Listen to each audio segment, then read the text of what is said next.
Bendiciones de nuevo, mis muy amados hermanos en Cristo. Un abrazo grande para todos ustedes, esperando que se encuentren todos muy bien y bendecidos por el Señor.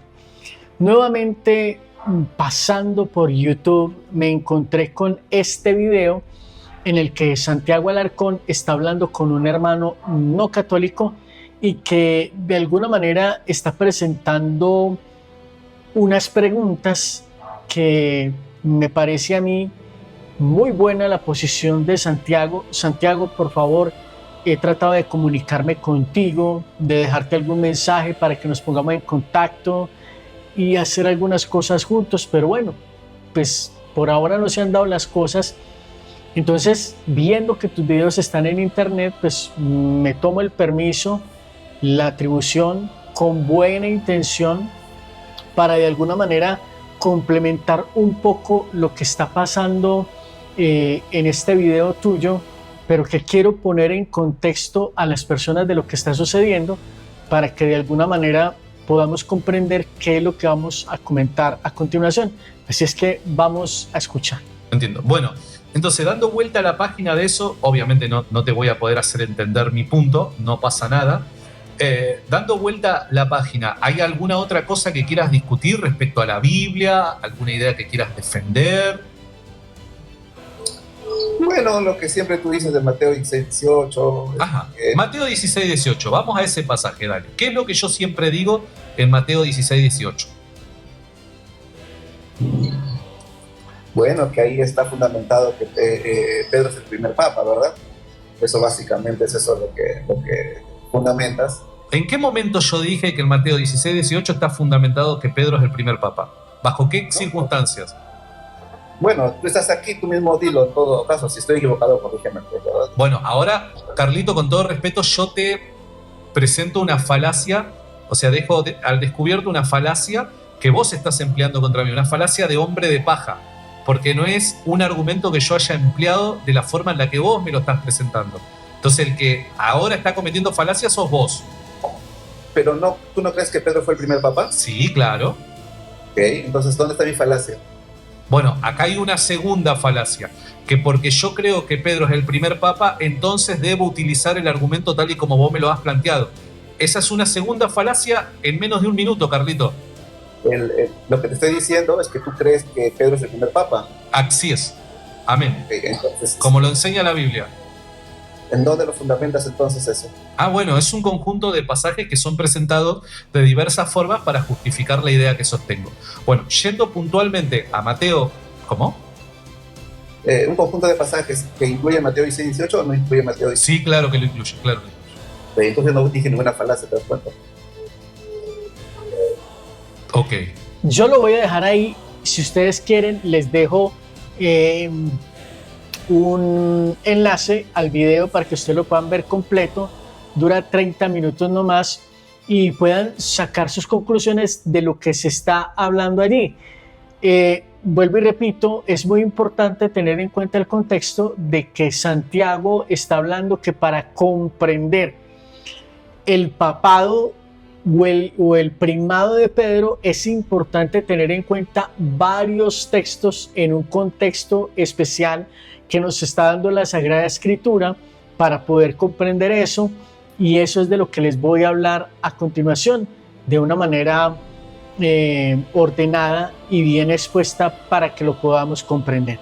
Es así como hoy vamos a responder a una de las preguntas más importantes del cristianismo. ¿Estableció Jesús realmente el primado visible en Pedro? ¿O se trata solamente de una interpretación católica posterior, como intentan decir algunos hermanos no católicos?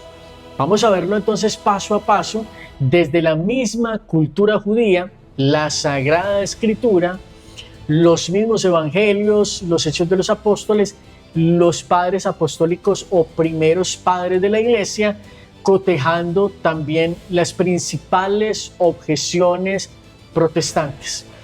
En un primer momento vamos a ver entonces unos elementos del Antiguo y del Nuevo Testamento que ustedes van a poder verificar conmigo. El cambio de nombre. es un acto divino y fundacional. Ojo con lo que estoy diciendo. En el mundo judío antiguo, Dios nunca le cambiaba el nombre a una persona por capricho. No me gustó tu nombre, te lo voy a cambiar. No. Cuando lo hacía era un acto de soberanía divina que marcaba un cambio radical de identidad y una misión que esa persona va a tener en la historia de Abraham. Entonces vamos a mirar los casos en los que Dios actúa de esta manera cambiando el nombre. Abraham le cambia el nombre por Abraham, padre de multitudes. Dios estaba fundando en él la promesa de que sería padre de muchas naciones y que de él saldría el pueblo elegido. Al siguiente personaje con el que nos vamos a encontrar que Dios le cambia el nombre es a Jacob, a quien le cambia el nombre por Israel. El que lucha con Dios o Dios prevalece. Dios estaba fundando en él al padre de las 12 tribus, que son el origen del mismo pueblo de Israel. Ahora, esos son los dos casos que encontramos en el Antiguo Testamento. En el Nuevo Testamento, Jesús, que es Dios hecho hombre, hace exactamente lo mismo con Simón. Le cambia el nombre por Cefas o Kefa, que significa roca, Pedro. Entonces, no es un apodo cariñoso, se me dio por llamarte Pedro porque eres cabeciduro o alguna cosa, no. Es un nombramiento oficial. Está estableciendo en él la roca visible sobre la que posteriormente va a edificar su iglesia. Es el mismo patrón que hemos visto en los textos del Antiguo Testamento de cambio de nombre para un cambio de misión fundacional. Estos son los 3 cambios de nombres importantes que nosotros podemos leer directamente en la Sagrada Escritura y que son realizados por Dios. Algunos protestantes pueden decir, pero se trata solamente del nombre. Si usted lo mira así y considera que es un acto sin importancia, está ignorando el patrón bíblico que les estoy dando desde Abraham, Jacob y Simón, que si los analizamos en verdad y con discernimiento, cada uno marca el inicio de algo nuevo y que permanece en la historia de la salvación. Segundo elemento, me voy a acomodar porque esta silla tiene el vicio de bajarse. Mateo capítulo 16-18, que es el que está hablando Santiago en conjunto con otros textos. Jesús le dice, tú eres Pedro y sobre esta piedra edificaré mi iglesia. Algunos protestantes tienen problema con eso, ya lo vamos a explicar. Le dice, en arameo original, tú eres Kefa y sobre esta Kefa edificaré mi iglesia. Es la misma palabra, sin juegos de género, como Petros o Petra en griego, que aquí es donde vamos a mirar cuál es la visión que tienen los protestantes sobre ese tema. Ellos tienen 3 objeciones principales. Dicen que en griego es Petros y se refiere a una piedra pequeña, y Petra, que significa una roca grande, por lo que Pedro sería una piedrecita y la roca sería otra cosa. Esta objeción ya no se sostiene. La mayoría de eruditos bíblicos actuales, incluso protestantes, reconocen que en el griego del Nuevo Testamento esa distinción de tamaño ya no existía. Pues si decimos que verdaderamente Jesús no hablaba griego, él hablaba arameo, entonces ya hay pastores, estudiosos protestantes que reconocen, argumentan en segundo lugar que la roca es la confesión de fe de Pedro, cuando él dice, tú eres el Cristo y no Pedro mismo. Ahí entonces nos encontraríamos con un problema gramatical bastante serio. El demostrativo está justamente en sobre esta piedra. Apunta hacia atrás lo más cercano, que es lo que Jesús acaba de hacer, cambiarle el nombre a Pedro. Le está diciendo, tú eres Pedro, sobre esta piedra edificaré la iglesia. No está diciendo, tú eres Pedro y sobre tu fe, sobre lo que acabas de decir, voy a edificar mi iglesia. No, para que nos quede claro, Jesús se está refiriendo a lo que acaba de hacer. Tú eres Pedro, le cambia el nombre. Y estando el significado, sobre esta piedra, sobre esta roca, edificaré mi iglesia. Lo cual entonces sonaría muy raro si se tratara de forzar el texto para que diga que es sobre la fe. Entonces Jesús hubiera dicho, lo más natural, entonces sobre tu fe edificaré mi iglesia. La interpretación más natural, siendo que Jesús no hablaba griego sino arameo, según el contexto judío, Pedro es la roca visible sobre la que Cristo edifica su iglesia. Cristo es la piedra angular última, pero Pedro es el fundamento estable y visible de la unidad. El tercer elemento, mis queridos hermanos, en esta exposición está en las llaves y el trato especial y el primado en los evangelios. Aquí Jesús conecta directamente con Isaías capítulo 22, versículos 20 al 22, donde el rey nombra a su mayordomo real y le da las llaves de la casa de David, dándole autoridad sobre toda la casa. Recuerden ustedes, Jesús le está entregando las llaves a Pedro y le está diciendo, se las está entregando de manera singular, no se las está entregando a los demás.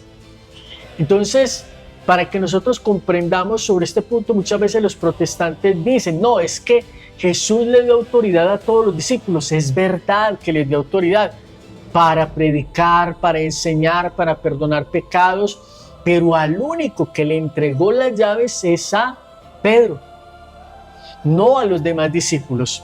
Entonces, queridos hermanos, ahí está la autoridad superior. Y si se mira en el contexto judío, recuerden lo que sucedía con el mayordomo en Isaías. Cerrará puertas que nadie puede abrir, abrirá puertas que nadie puede cerrar.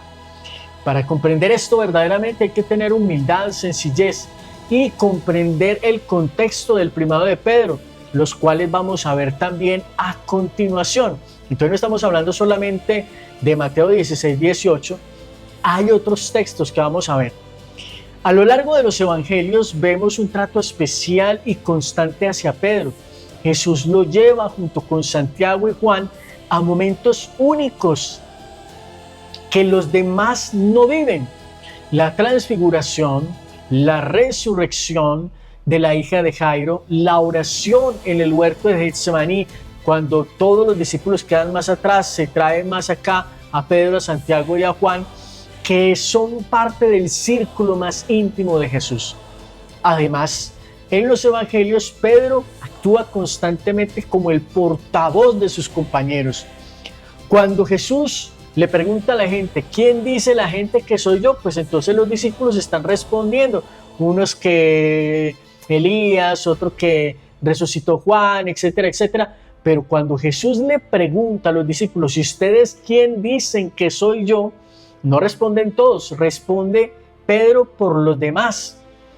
Tú eres el Hijo del Dios vivo. Cuando Jesús habla de perdonar pecados, es él, Pedro, quien pregunta cuántas veces tiene que perdonar a su hermano, si hasta 70 veces 7. Cuando Jesús enseña algo difícil, como en el Evangelio de Juan capítulo 6, coman mi carne, que es verdadera comida, etc., y muchos lo abandonan en ese momento, Jesús voltea con sus discípulos y les dice, ¿también ustedes se quieren ir? Y es Pedro quien dice, Señor, ¿a quién iremos? Tú tienes palabras de vida eterna.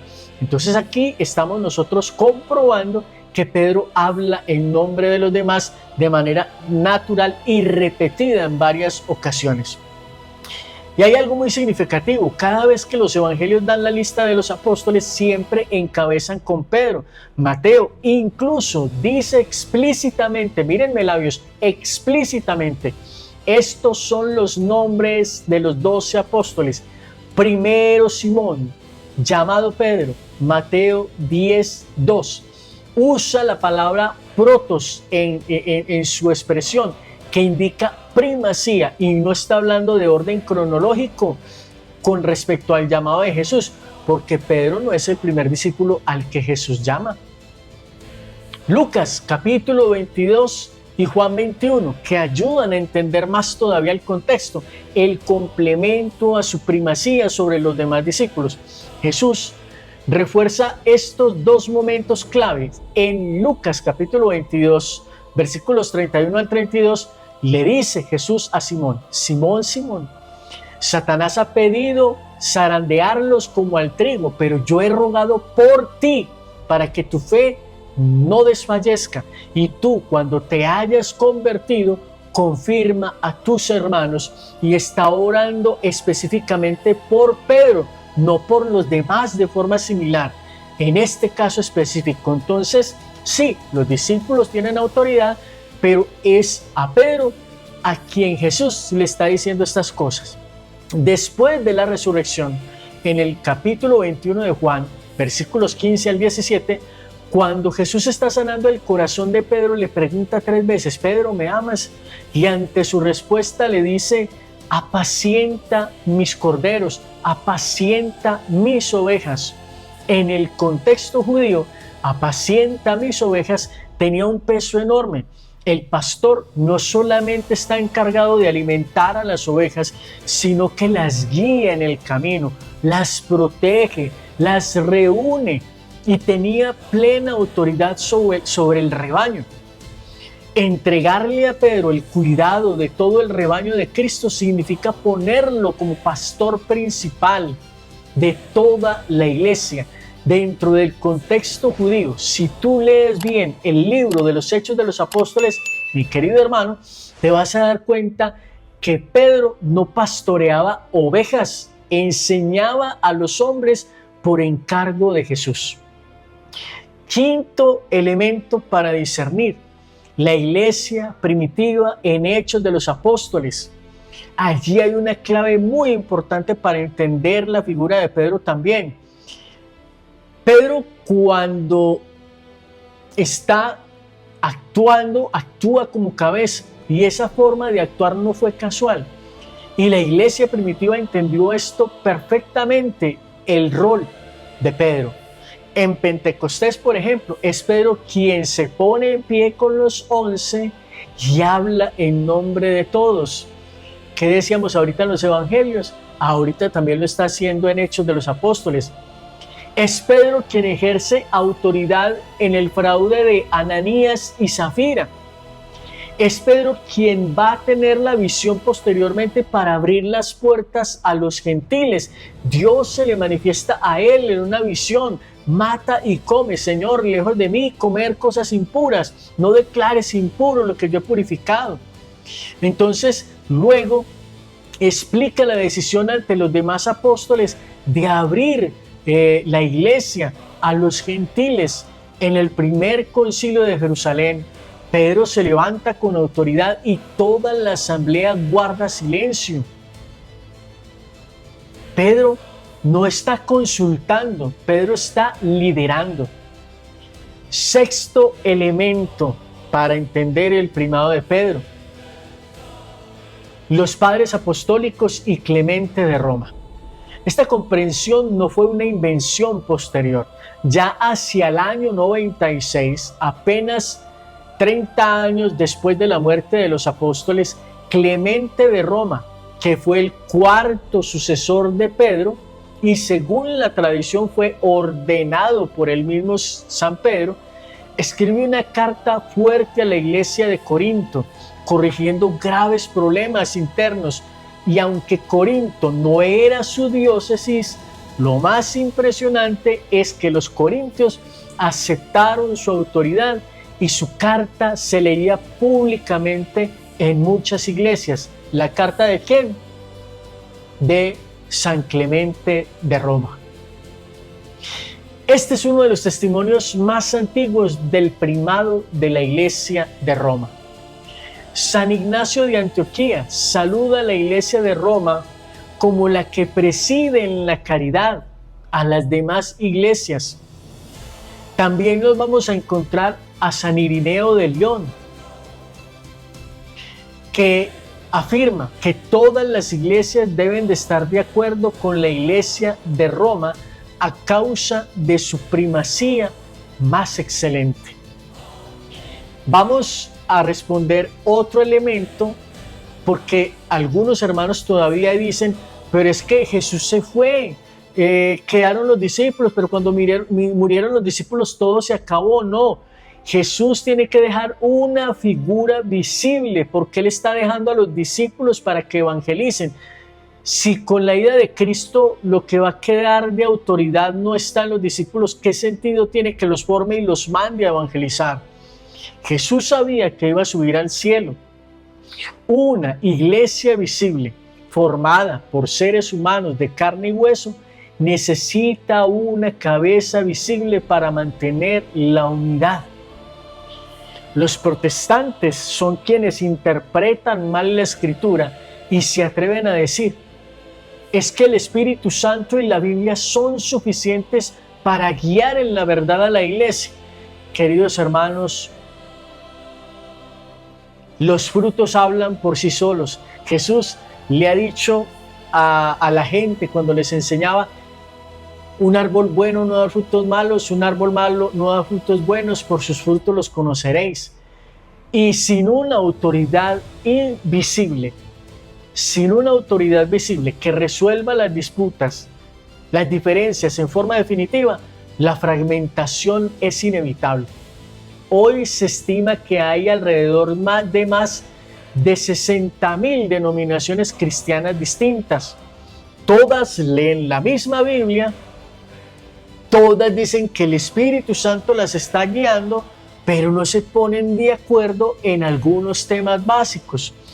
Algunos cristianos protestantes bautizan niños, otros no bautizan. Algunos que se dicen cristianos niegan el Espíritu Santo, etcétera, etcétera.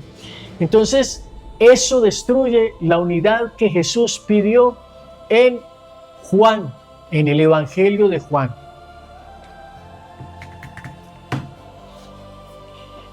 Por último, la autoridad papal y la infalibilidad papal.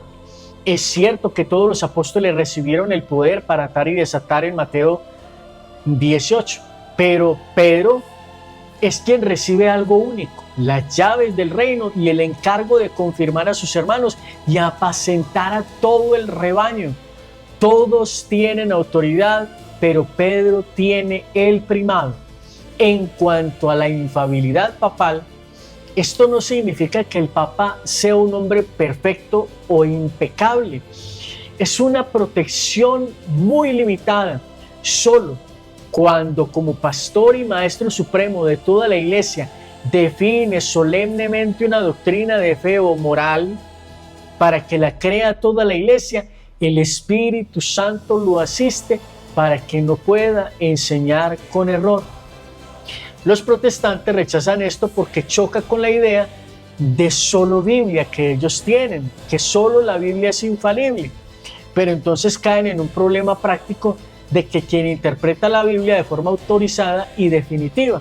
Ya hemos escuchado cómo la iglesia cristiana protestante incluso se ha dividido y se ha dividido y se ha dividido y se ha dividido, y hay diferencias de interpretación entre ellos. En conclusión, mis queridos amigos, el primado de Pedro no es una invención posterior, está enraizado en la cultura judía del cambio de nombre. Está también prefigurado en Isaías 22 con la autoridad dada a través de las llaves, establecido por Jesús en los evangelios, vivido por los apóstoles en Hechos de los Apóstoles y reconocido desde el siglo I por hombres como Clemente de Roma, quien conoció directamente a los discípulos. Esta es la forma más concreta en que Cristo quiso que su iglesia permaneciera hasta el final de los tiempos. Queridos hermanos, espero que este mensaje sea de muchísima bendición para ustedes.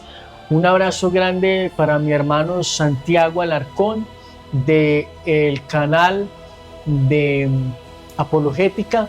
Dios lo bendiga. Rincón Apologético, mi hermano. me disculpas que me haya tomado el atrevimiento de usar uno de tus videos. No estás haciendo una mala exposición, estás haciendo una muy buena exposición. Simplemente que veo que puedo tocar algunos temas que de pronto tú no tocas y yo quiero profundizar en esos temas para exponer de una mejor manera este tema de el primado de Pedro, la autoridad de Pedro que es reconocida, la infalibilidad, en qué sentido el Papa es infalible, para que a los demás no se les ocurra decir que es infalible en todo, ¿no? Ya dijimos que es cuando se trata de definir verdades para la iglesia, establecer algún dogma o alguna cosa que toda la iglesia tiene que creer. Y Pedro como vicario de Cristo, como representante de Cristo en la tierra. ¿Por qué? Porque Jesús se va al cielo, pero la misión de la iglesia continúa, y para eso Jesús forma unos discípulos, no para dejarlos pintados como payasos en la pared. Diosidencialmente hay algo que no puedo dejar pasar por alto, porque justamente hoy, jueves 30 de abril, el evangelio que leemos en la Sagrada Eucaristía dice de la siguiente manera: Juan capítulo 13 versículos 16 al 20. Cuando Jesús terminó de lavar los pies a sus discípulos, les dijo: en verdad les digo, el criado no es más que su amo, ni el enviado más que quien lo envía. Puesto que saben esto, dichosos ustedes si lo ponen en práctica. No lo digo por todos ustedes. Yo sé bien a quienes he elegido, pero tiene que cumplirse la escritura. El que compartía mi pan me ha traicionado. Se lo digo ahora a ustedes antes de que suceda, para que cuando suceda crean que yo soy. En verdad les digo, el que recibe a quien yo envíe, me recibe a mí. Y el que me recibe a mí, recibe al que me ha enviado. Palabra del Señor. Gloria a ti, Señor Jesús. Aunque el enviado no es más que quien lo envía, tiene la autoridad de quien lo ha enviado. Pues por eso lo envía, no para que se lo pasen por la galleta. Entonces, queridos hermanos, entendiendo estos elementos, no tiene sentido que Jesús haya dejado a unos discípulos para que nosotros nos los pasemos por la galleta diciendo: no, es que para mí es Jesús. Si tú, amado hermano, crees en Jesús verdaderamente, no te sirve aceptar unas cosas y otras no. O crees en Jesús o no crees en Jesús. Eso lo tienes que tener claro. Y si le estás creyendo a Jesús, estás aceptando todo lo que Jesús está diciendo. Y en este caso, el que a ustedes recibe, a mí me recibe. San Pablo lo entendió muy bien cuando por allá en una de sus cartas está diciendo: somos embajadores. Y es como si Dios mismo los reconciliara con Él a través de nosotros. Queridos hermanos, espero que este mensaje sea de muchísima bendición para ustedes. Pueden colgarlo en el muro de su red social, invitar a muchísimos hermanos para que vengan, vean nuestro contenido, se suscriban a nuestro canal, activen la campana de notificaciones para que reciban alertas cada vez que subamos nuevo contenido como este. Y en la descripción de este video les estoy dejando también dos enlaces. Un enlace al canal de WhatsApp, donde nos estamos reuniendo un montón de personas que quieren aprender, que quieren formarse, que quieren tener un corazón según el corazón de Dios y no se quieren seguir dejando engañar por este tipo de hermanos no católicos que, perdónenme la expresión nuevamente, como dice Frank Morera, un gran apologeta católico, a veces no conectan la lengua con el cerebro. Y el otro enlace es al canal del Padre Osvaldo Javier Cabrera Ríos, un sacerdote con una homilética espectacular. Explica la palabra de forma que si uno le saca provecho a eso, le puede dar muchísimas bendiciones en su vida espiritual. Antes de finalizar, comenta en la caja de comentarios sobre este video. ¿Tú aceptas verdaderamente la autoridad del Papa o eres de los que todavía están rezagados e interpretan la escritura a su manera, aún por encima de la historia? Bendiciones.